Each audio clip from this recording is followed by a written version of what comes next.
tarde, Débora, obrigada. São desafios agora incertos. A primeira parte que o governo federal deixou bastante clara é a intenção de recorrer a essa ordem do juiz que liberou o garoto e o seu pai, que foi no sábado à noite. A gente ouviu isso do vice-procurador-geral dos Estados Unidos, o Todd Blanche, que deu uma ideia no domingo pela manhã, num programa na rede aqui ABC, do argumento do governo, que a leitura do governo das leis de imigração, que são leis administrativas, é que a punição por descumprimento delas deve seguir as leis penais, o Código Criminal nos Estados Unidos. Ou seja, a mesma imigração sendo regida por leis administrativas, a leitura do governo federal atual é que essa questão da imigração vai ser tratada como se fosse criminal. Agora, do outro lado, Débora, o juiz que deu essa ordem de liberação do menino e do pai dele, do Adrian, ele fez um argumento cáustico, extremamente com críticas contundentíssimas, não só desse caso, mas de todas as operações imigratórias acontecendo nos Estados Unidos. Eu quero ler para você um pedaço dessa crítica, onde ele fala que, assim, o caso de Liam tem a sua origem na imposição governamental mal concebida e incompetentemente implementada de cotas diárias de deportação, aparentemente mesmo que isso exija traumatizar crianças. Este e outros tribunais regularmente enviam pessoas sem documentos para a prisão e ordenam a sua deportação, mas fazem isso através de procedimentos legais adequados. Ele basicamente dando esse argumento de que mesmo pessoas que não têm status migratório ainda têm direitos dentro dos Estados Unidos. Ele também criticou o uso dos mandados administrativos, que é basicamente o executivo se dá uma própria ordem para fazer parte dessas prisões. Ele usou uma metáfora muito forte, ele disse que é como se fosse botar a raposa para tomar conta do galinheiro, ou seja, o próprio governo, autorizando as suas ações sem supervisão de um juiz independente.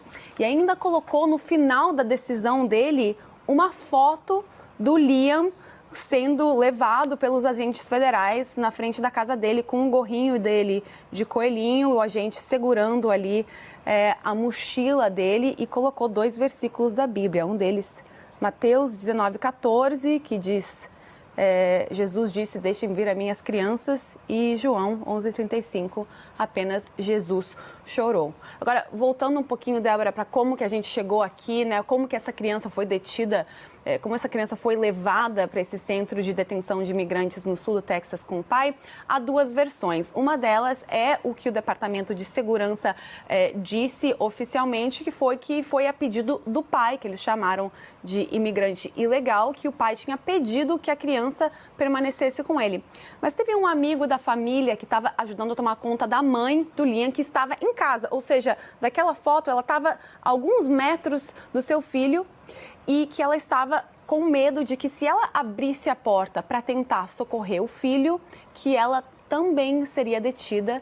Eles têm um outro filho adolescente que ela estava preocupada por causa disso. E um advogado da família também disse para a CNN que a família inteira tinha chegado nos Estados Unidos em dezembro de 2024 e imediatamente se entregou às autoridades da fronteira e começou o seu pedido de asilo, que eles não têm faltado a nenhuma das audiências com o juiz de imigração e que eles não deveriam ter sido detidos de nenhuma forma. Nossa, Júlia, você contando, chega a dar um nó na garganta, Assim, imagina a decisão dessa mãe, vendo os agentes de segurança levando o filho dela e preocupada também com o filho adolescente. Quer dizer, se ela fosse presa, ela poderia não ver mais. Enfim, mas eu não sei se a gente está tendo um problema técnico. Eu não estou te escutando, Débora, mas eu tinha mais uma coisa para falar, para esclarecer um pouco, que é uma dessas questões que a gente tem escutado muito, que é, se tem um juiz que está dando uma ordem como essa, como é que essas ações migratórias conseguem permanecer? Porque, basicamente, é muito diferente do que a gente está acostumado a ver em outros lugares. Mas a ideia é que aqui nos Estados Unidos não tem, esses juízes federais, que são de cada distrito, eles não têm a possibilidade de parar uma política inteira que está acontecendo no país inteiro. E justamente nessa semana passada, no Minnesota, aconteceu uma coisa que vai de contrário ao que esse juiz falou, que foi uma juíza que bloqueou um pedido de liminar do governo estadual, que tinha pedido para que essas ações fossem interrompidas, e ela disse que, basicamente, ela não tinha jurisdição para fazer isso e também que o argumento do governo estadual não estava completo. Então, assim, existem algumas maneiras, existem ferramentas jurídicas, sim, mas isso tem que escalar ainda mais. Um juiz federal de uma corte distrital, que é o que chama aqui, não tem o poder para parar a política inteira do governo federal. Isso tem que ser escalado e vai ter que chegar até a Corte Suprema para que isso seja realmente, tem alguma pergunta que possa mudar a política de imigração e a maneira como essas leis estão sendo executadas, né, no meio do país, Débora.